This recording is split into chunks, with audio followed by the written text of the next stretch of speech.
मागसर शुद्ध एकादशी के दिन हमारा महान धर्म पुस्तक श्रीमद् भगवत गीता का जन्मदिन यानी हैप्पी बर्थडे आता है, जिसे हम गीता जयंती के नाम से इस दिन मनाते हैं। मगर आज काफ़ी लोग ऐसे हैं कि जिन्हें हमारे धर्म पुस्तक के बारे में पता नहीं, या तो उसमें रुचि नहीं, या तो ना कभी पढ़ा नहीं। तो इसका कारण उन्होंने ना तो कभी उन्हें खोला है, ना पढ़ा है, ना तो उनको जानने का प्रयत्न किया है, ना समझने का प्रयत्न किया है। मगर एक बार यदि उनको यह पता चल जाए कि यह धर्म पुस्तक हमारे मनुष्य जीवन में सही जीवन जीने के लिए कितना उपयोगी है, यह स्वयं भगवान का हमारे मनुष्य जीवन के लिए यह स्वयं भगवान ने दिया हुआ मार्गदर्शन है। इन्हीं गीता के विचार के आधार पर हम हमारे मनुष्य जीवन को सफल बना पाएंगे। यह यदि हमें पता चल जाए तो हम हमारे जीवन में उनको एक अध्ययन का भाग बना देंगे।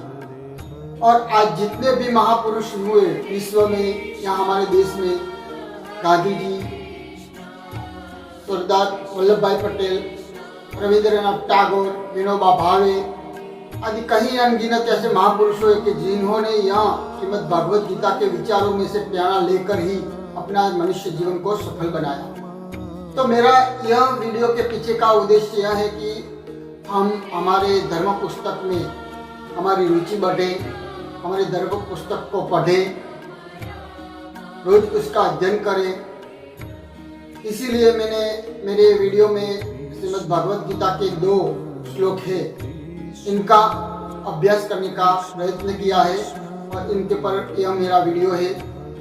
वैसे तो हम देखें तो श्रीमद् भगवत गीता में 700 श्लोक है और सभी श्लोक अत्यंत महत्वपूर्ण है, मगर उनमें से कई श्लोक ऐसे हैं जो हमारे हृदय को छू लेते हैं। तो ऐसे श्लोकों में से मैंने जो हमारे दूसरा अध्याय है उसमें से 63वां और श्लोक 62 और 63वां श्लोक मैंने इस वीडियो में लिया है, जिनका मैं आपके सामने अभ्यास करूंगा। मेरी शक्ति और समझ के अनुसार आपको मैं इनके बारे में बताऊंगा, अभ्यास चर्चा करूंगा।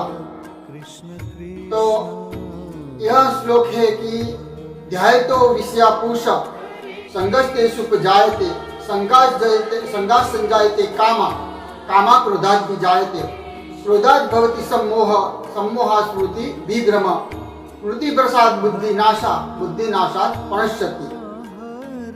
तो इस श्लोक का हम अनुवाद कर देखें तो आदमी विषय का जब ध्यान करता है, चिंतन करता है, तो इस विषय में उसकी आसक्ति बढ़ती है। आसक्ति बढ़ने के बाद उसमें कामना बढ़ती है और कामना पूर्ण ना होने पर उसमें उसका सम्मोह स्मृति का नाश होता है और स्मृतिभाव से क्रोध और क्रोध से मानस की बुद्धि का सर्वनाश हो जाता है, पतन होता है। तो यह श्लोक हम देखें तो इसमें मानव के मन के पतन की बात कही है कि मानव किस तरह पशुता की ओर जाता है, हमारा मन किस तरह पशुता की ओर धीरे धीरे पशुता की ओर बढ़ता है, इसका उसमें चित्रण किया है। जैसे देखें तो श्रीमद् भगवत गीता एक मन का ग्रंथ है, एक साइकोलॉजी ग्रंथ है। इसमें हमारे मन के विषय का अभ्यास किया है कि हमारा मन किस तरह ऊर्ध्वगति होता है और किस तरह अधोगति होता है। तो भगवान ने इस श्लोक में मानव के पतन की और निर्देश किया है कि मानव का मन किस तरह पतन होता है। यह बता है कि ध्यायतो विषयानुपुष, यानी कि विषय का ध्यान करने से, उसका चिंतन करने से, उसका विचार करने से हमें उसमें आसक्ति होती है। ध्यायतो विषयानुपुष संगस्तेषु उपजायते संगास संजायते कामा, ये आसक्ति उसका संग होता है। जैसे देखें तो विषय की चिंतन हमारे जीवन में दो प्रकार से होता है। पहला चिंतन जब बाह्य, हम जब कब किसी सुनते हैं, देखते हैं या चखते हैं, या बाह्य विषय से हमारे मन में चिंतन यानी उथल पाथल होती है शुरू में। जब हमारी इंद्रिय है, आँख, कान, जीभ आदि 5 इंद्रिय है, 5 इंद्रिय का जब विषय के साथ संबंध होता है, संपर्क होता है, तो इस विषय को देख के या सुन के हमारे मन में सर्वप्रथम उसकी विचार उत्पन्न होते हैं। हम उसके बारे में सोचते हैं, ध्यान करते हैं, विचार करते हैं। और दूसरा चिंतन हमारे जो संस्कार है, हमारे मन में जो बीज है, कहीं जन्मों के जो संस्कार रूपी बीज है, उसी से चिंतन होता है। जैसे कि जब हम अकेले बैठे हैं या अकेले जाते होते हैं या कोई कार्य में अकेले रत होते हैं, तब हमारा मन अंदर अंदर कार्यरत होता है और कभी कहीं जन्मों के विचार है, कहीं हमें भूतकाल की बातें याद आ जाते हैं या कहीं हम याद आ जाता है, तो हम विचार उद्भवते हैं और विचार की शुरुआत होती है। तो इस तरह दो प्रकार के तरह से हमारे विचार की शुरुआत होती है कि ध्यायतो विषयानुपुष संगस्तेषु, दो प्रकार से इस तरह हमारे में विचार उत्पन्न होते हैं। पहले जो विषय के संग से जो होता है उसको हम इंद्रियों का संयमित करके, निग्रह करके, जिसे वैराग्य कहते हैं। इंद्रिय को बाह्य जगत से हटा के अच्छी चीज़ों में, अच्छे विषयों में लगाकर हम उसे रोक सकते हैं वैराग्य से। और दूसरा जो हमारे संस्कार रूपी बीज है, उन्हें कार्यक्रम लंबे समय तक उनका हम प्रयत्न करके हमारे मन को सुधार सकते हैं। जैसे कि भगवान का ध्यान, भगवान का चिंतन, भगवान के स्वरूप को देखना, उनका कीर्तन, उनका विचार, सत्संग, अच्छे पुस्तकों का वांचन, ऐसी अच्छी बाबतों को करके हमारे मन में जो कहीं जन्मों के संस्कार बीज है उनको हम नाश कर सकते हैं ध्यान करके। और इसी तरह भगवान के कीर्तन, नाम, जप, इसमें इसलिए जब भी हमारा मन किसी क्रिया में से निवृत्त हो, तब हमें उसको मन को नाम जप में लगाना चाहिए। हमारे मन में विचार कब उद्भवते? जब हम निवृत्त होते हैं, क्रिया में से आराम लेते हैं। तो जब भी ये कहता है ना कि शैतान का दिमाग है वो कालखाना है कि गुजराती में कहावत है कि नवरू मन नखो द्वारे, नवरू दिमाग शैतान में। तो जब भी हमारा मन निवृत्त हो तो उसे भगवान के नाम जप में, इसीलिए नाम जप मारा दिया है। जप का अर्थ यह है कि सतत अच्छे विचार का चिंतन जप करना। तो हमें ऐसे बुरे विचार से जब भी हमारा बचाना हो हमारे मन को, तो जब भी हम अकेले हैं, निवृत्त हो, तो हमें भगवान का स्वरूप या भगवान का नाम जप करना चाहिए। नाम जप एक अद्भुत विज्ञान है, इसके बारे में मैं आगे वीडियो बनाऊंगा। मगर अभी तो मैं इस विषय की तो ऐसे चिंतन की शुरुआत होती है। फिर क्या होता है कि आसक्ति, इस विषय का चिंतन करने से हमें संग यानी आसक्ति होती है कि भोगने की इच्छा और फिर काम। तो विषयानुपुष संगस्तेषु जायते संगास संजायते कामा, फिर हमारे में कामना उत्पन्न होती है। हम कामना करते हैं, इस विषय को भोगने के लिए प्रेरित होते हैं, संकल्प करते हैं। अभी तक जो विचार ही थे वो क्रिया में रूपांतरित नहीं हुए थे, मगर जब हम विचार को इस विचार को हमारे दिमाग में स्थान देते हैं, उसमें हम इस विचार को और भी हम करते हैं, तो उसमें से कामना होती है। जैसे और फिर कामना से क्या होता है कि कामात् क्रोधात् विजायते, जब हमारी कामना पूर्ण नहीं होती, कामना में खलल पड़ते हैं, तो हमारे कामना में जब अड़चन आती है तो हम अस्वस्थ होते हैं। अस्वस्थ होते हैं तो क्रोध उत्पन्न होता है। जब हमारे कामना में कोई विघ्न आता है, कोई अड़चन आती है, कामना पूर्ण नहीं होती, तो हम जो विघ्न आते, जो उसमें रुकावट आते हैं, उस पर क्रोध करते हैं। जैसे मैं एक एग्जाम्पल दूँ कि मान लो कि आपने कहीं सुना कि किसी सिनेमा घर में कोई अच्छी फिल्म चल रही है, आपने बार बार 1-2 बार सुना, तो फिर आपने उसको विचार किया क्या ये फिल्म देखने लायक होगी, तो चलो मैं भी वो देखने जाऊँ, इस रविवार को छुट्टी है तो चलो मैं भी देखने जाऊँ। तो सामान्य बात में फिल्म के उदाहरण तो आप फिर बुकिंग करवाएंगे, रविवार को जाने को तैयारी करवाएंगे, सब उस दिन आप रजा भी लेंगे और सब तैयारी करेंगे। मगर उसी दिन मान लो कोई विघ्न आ गया, कोई मेहमान आ गया या कोई ऐसी कोई कार्य आ गया कि जिससे आपको ये टालना पड़े, तो आपके दिमाग की क्या स्थिति होगी आप सोचिए। आप अस्वच्छ हो जाएंगे और इससे आप अस्वस्थ होने से का फिर आपको क्रोध होगा कि क्या इस मेहमान को आज के दिन ही आने था, आज के दिन बिना बताए आए, बहुत कुछ आपका दिमाग बहुत कुछ सोचेगा और क्रोध होगा। तो कामात् क्रोधात् विजयः, क्रोधात् भवति सम्मोहः। फिर क्रोध से क्या होता है? सम्मोह। आपको वही विषय दिखाई देगा, वही के बारे में आप सोचेंगे, इसके अलावा आपको दिमाग में कुछ सोच ही नहीं आएंगे। जब तक वो विषय को आप कामना नहीं भोग करे, तब तक आपका दिमाग में से और कुछ बार बार आप हटाएंगे, बार बार यही विचार आपके दिमाग में आएंगे। तो जैसे एक तीर निकल गया है तो उसके निशान पर जाके ही रुकेगा, ऐसी इसमें स्थिति होती है। तो इसे क्रोध होता है। सम्मोहन की सम्मोहन से स्मृति का नाश।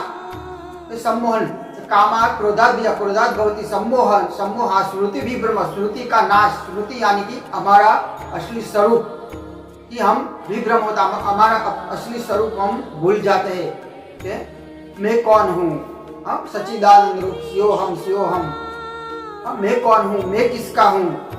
हम हमारा असली स्वरूप भूल जाते हैं कि मैं सच्चिदानंद स्वरूप शिव हूँ। मैं सदा आनंद में रह सकता हूँ, इस विषय के बिना भी, इस कामना के बिना भी मैं अपूर्ण नहीं हूँ, मैं पूर्ण हूँ, मुझे किसी की जरूरत नहीं है, मैं संतुष्ट हूँ। हाँ, मैं जो स्थित प्रज्ञा का वर्णन किया है गीता में, इस तरह के अपने आत्मा में ही संतुष्ट व्यक्ति।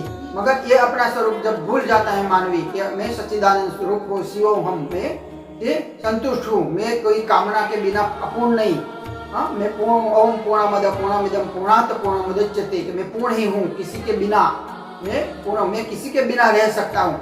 मगर हमारे जीवन में कोई विषय या अनेक जन्मों से हमने वासना लगाई है, इसलिए हमारे जीवन में आदत बन जाती है, टेव बन जाती है, और इस आदत के बिना, उस विषय के बिना हम स्वयं को अपूर्ण समझते हैं और अस्वच्छ हो जाते हैं।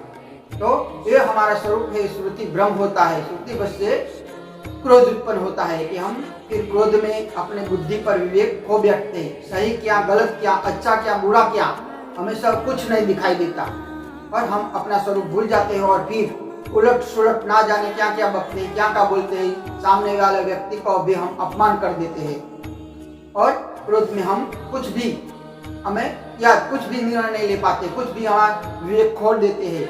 हमें क्या करते हैं, हम पशुता की ओर चले जाते, पशु की तरह वर्तन करते और पशुता की ओर चले जाते हैं। तो ये इसी तरह हमारे के अधपतन ऐसे होता है। फिर हम क्रोध में ना जाने के कभी कभी व्यक्ति क्रोध में, छोटी सी बाबत में क्रोध में आकर सामने वाले व्यक्ति का इतना हिंसक बन जाता है कि सामने वाला व्यक्ति का खून भी कर देता है। तो इतने हद तक चला जाता है कि संभावना है व्यक्ति में। तो इसी तरह व्यक्ति कामना से व्यक्ति स्वयं का तो नाश करता है मगर दूसरे का भी नाश करता है। तो ये जो गीता है, गीता में भगवान ने हमारे मन की शुरुआत से कामना से लेकर किसी तरह व्यक्ति पशुता की ओर किस तरह सर्वनाश होता है इसका बहुत सुंदर चित्रण किया है। ये ऐसे गीता में 700 श्लोक है।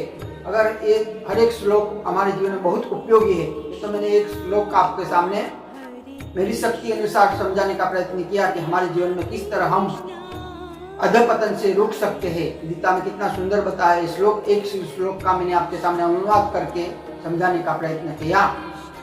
तो ऐसे कई श्लोक है।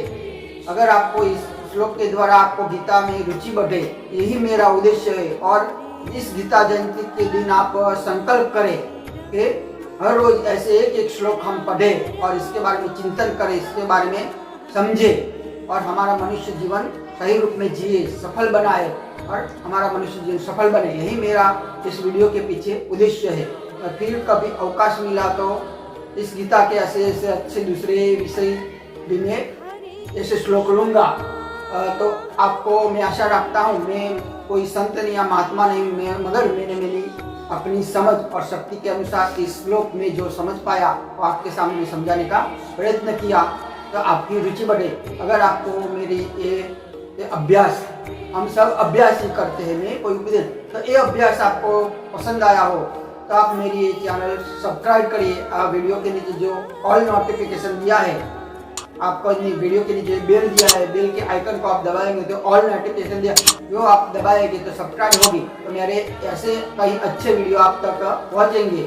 और अच्छी बात दूसरे को, आजकल गलत बात और बुरी चीज़ें तो हम बहुत कुछ शेयर करते हैं, मगर किसी के जीवन में परिवर्तन आए, ऐसी अच्छी बातें अगर आप शेयर करेंगे तो इसका पुण्य आपको भी मिलेगा।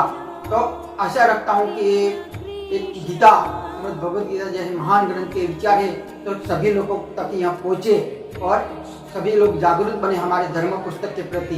तो ये मेरे चैनल को ज़्यादा से ज़्यादा सब्सक्राइब करें और शेयर करिए, लाइक करिए और सभी तक ये पहुँचाइए। फिर दूसरे विषय पर मैं आपको मिलूँगा विषय लेकर। तो तब तक आप मुझे रजा दें। आप सबको जय श्री कृष्ण और आप सबको गीता जयंती शुभकामना। आपके जीवन में माँ गीता के विचारों आए, आपका मनुष्य जीवन सफल बने, सार्थक बने और आप गीता हमारे धर्म पुस्तक है, उसका महत्व समझे, उसको पढ़े, ना केवल उसका पूजन आरती करे मगर रोज उसको पढ़े। तो गीता सिर्फ मंदिर में रखने के लिए या उसका पूजन करने के लिए भगवान ने नहीं की, मगर वो भगवान ने हमें मार्गदर्शन दिया है। रोज हमें उसमें से मार्गदर्शन लेकर हम जीवन जिएंगे तो कभी निराश नहीं होंगे। अब जितने महापुरुष जब निराश हुए तो वो गीता का ही शरण लिया है। तो ऐसा महान धर्म पुस्तक है हमारे जीवन का आमूल परिवर्तन करने वाला। तो इसे आपका जीवन में स्थान मिले, आप ज़्यादा से ज़्यादा उसके जीवन को गहन उसका अंदर उतरे और अपने जीवन में भी उनके विचार लाए और जीवन सफल बनाए। ऐसी आप सबको मेरी शुभकामना। ऐसे साथ आप सबको जय श्री कृष्ण। अच्युतं केशवं कृष्ण दामोदरम्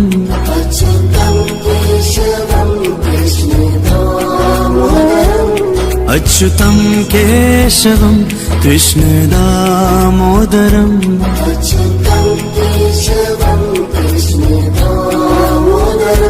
राम नारायणं जानकी वल्लभम्।